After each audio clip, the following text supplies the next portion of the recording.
Good afternoon, my dear brothers and sisters. In every lock, there is always a key. Kung dunay kandado, dunag yunay yawi. Even how small or how huge the door is, when it is locked, you cannot open. Bisang unsa pa na kagamay sa pultahan, o bisang unsa pa na kadako, unya bugat pa kaayo, unya dunay kandado, di jud ka kasulod.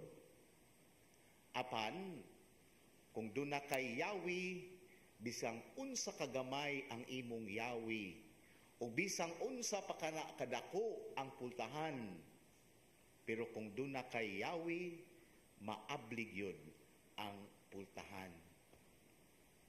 And that is also true to all our problems and difficulties in life. Even how small or huge or big the problem is, as long as we have the key, then it will unlock the door for solutions. And that is what our gospel reading is talking about. The Lord is reminding us to come to Him, all who labor and are burdened, and I will give you rest. However, the Lord does not say or even promise, if you follow me, you will never have problems. In fact, Jesus was saying, take my yoke upon you and learn from me. What is a yoke? A yoke is like a harness kanang ibutang dinis abaga sa kabaw. Mao na yoke. Ibutang nga aron mudaro.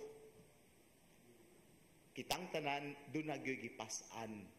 Ug mao na giingon sa Ginoo, take your yoke. Wa mingon Ginoo, if you follow me, I'll be the one to take the yoke. You will take the yoke.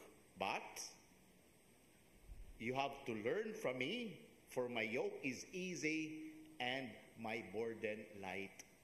In other words, we are carrying yokes, we are carrying problems, but the Lord is carrying us with us.